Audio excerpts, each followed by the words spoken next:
हम आप लोग को एक विदाई गीत सुनाती हूँ। मेरा विदाई गीत अच्छा लगे तो प्लीज सब्सक्राइब करें, लाइक करें और कमेंट करके बताएं कैसा लगा। नैहर नगर बड़ा प्यारा, ससुर गली को नाला गए। नैहर नगर बड़ा प्यारा, ससुराल गली को नाला गए। पापा विदा कह के रोवे दुअरवा, पापा विदा कह के रोवे दुअरवा। मंडप में रोवे मम्मी रानी, ससुराल गली को नाला गए। मंडप में रोवे मम्मी रानी, ससुराल गली को नाला गए। चाचा विदा कह के रोवे वो सरवा, चाचा विदा कह के रोवे वो सरवा।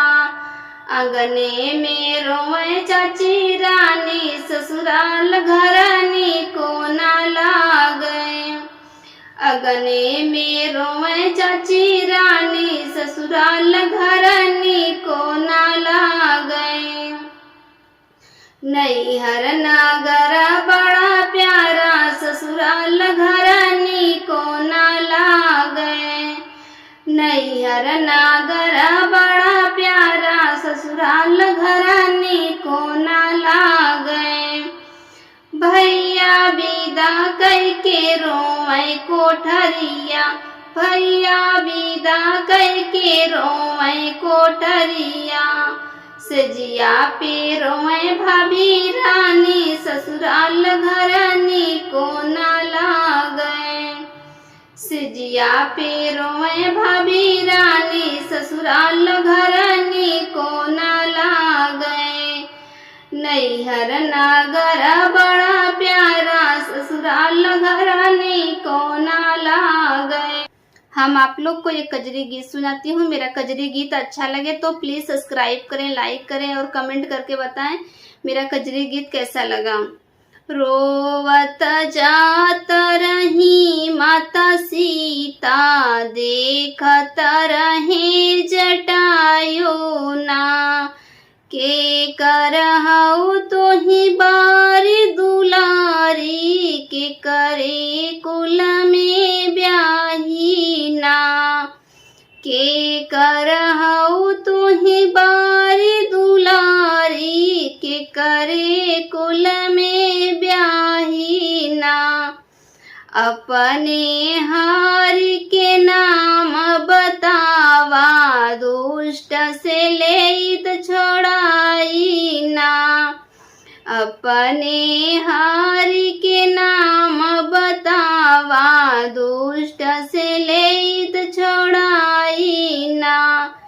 रोवत जात रही माता सीता, देखत रहे जटायु ना।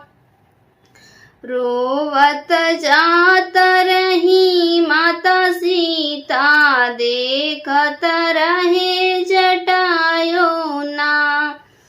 पापा जनक जी के बारी दुलारी, पापा जनक जी का बारी दुलारी।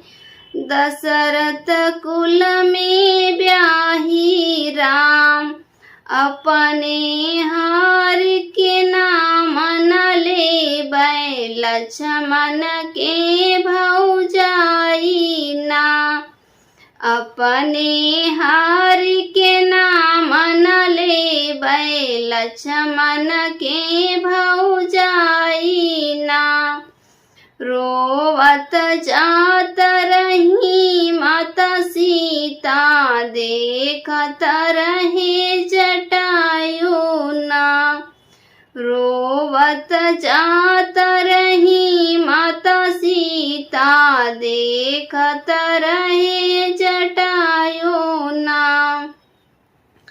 चोच से मार के चोच जटायु, दुष्ट से लिहे बचाई ना।